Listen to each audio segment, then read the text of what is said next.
Hello दोस्तों, आज हम बात करने वाले हैं इंटरप्रिटेशन ऑफ स्टैट्यूट्स की, जिसे कानूनों का निर्वचन भी कहा जाता है। इंटरप्रिटेशन के दो प्रिंसिपल हैं। पहला है प्राइमरी प्रिंसिपल, दूसरा है सेकेंडरी प्रिंसिपल। यदि हम बात करें प्राइमरी प्रिंसिपल की तो इसके अंतर्गत 4 रूल आते हैं। पहला है लिटरल और ग्रामेटिकल रूल, दूसरा है मिस्सीफ रूल, तीसरा है गोल्डन रूल, चौथा है हार्मोनियस कंस्ट्रक्शन। यदि हम बात करें सेकेंडरी प्रिंसिपल की तो पहला है एग्जिस्टियम जनरस रूल, दूसरा है नोस्टिसस असोसियस, तीसरा है एक्सप्रेसियो यूनिस एस्ट एक्सक्लूजन अल्टेरियस और चौथा है रेडिनो सिंगुला सिंगुलस। हम इन सभी प्रिंसिपल्स पर एक एक करके बात करेंगे, लेकिन आज हम बात करेंगे लिटरल और ग्रामेटिकल रूल की। लिटरल रूल में हम उसके अर्थ को समझने का प्रयास करेंगे और उससे कुछ रीडिंग केसेस की बात करेंगे। लिटरल रूल को समझने के लिए अत्यंत आवश्यक है कि पहले हम यह समझ लें कि इंटरप्रिटेशन की उत्पत्ति कैसे हुई या आया कैसे।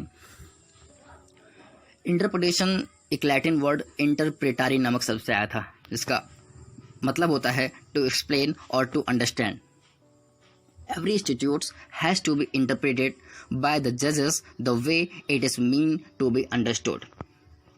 यदि हम बात करें लिटरल रूल की तो जजेस इसको कंसीडर करते हैं कि स्टैट्यूट्स लिटरली डिफाइन हो।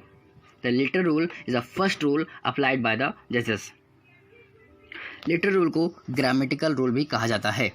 Literal rule means that a जज has to be considered what the statute says literally.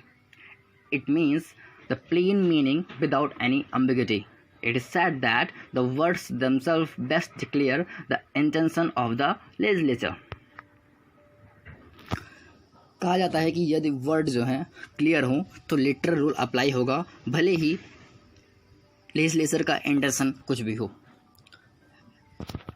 In literal rule of interpretation जो लॉ होता है वो कंसीडर किया जाता है एज इट इज़, भले ही इंटेंशन कुछ भी हो और जज इसके बियॉन्ड नहीं जा सकता है।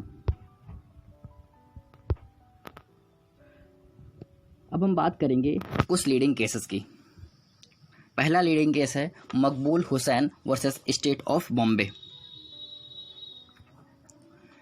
इस केस में क्या हुआ था,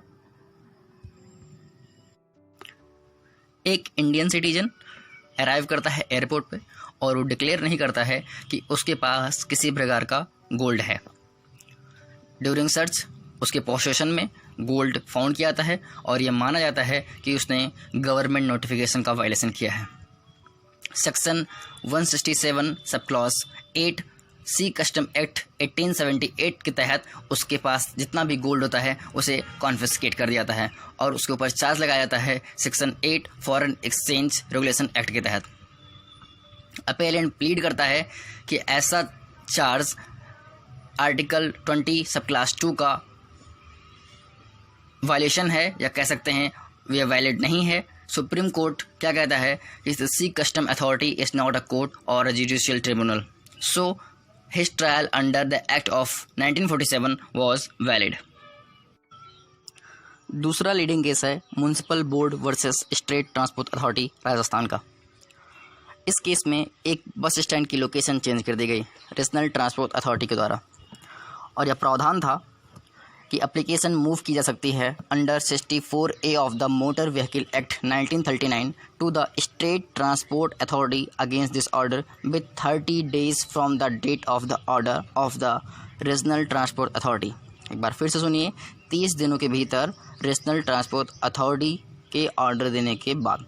इस केस में क्या हुआ, एप्लीकेशन मूव की गई to the state transport authority after the expiry of the 30 days from the knowledge of the order passed by the regional transport authority. Court ने क्या कहा, whenever the language of the statute is plain and unambiguous meaning should be given to it irrespective of its consequences. आशा करते हैं आपको literal rule समझ में आ गया होगा। हमारे साथ बने रहिए ऐसे ही वीडियो देखने के लिए। Thank you.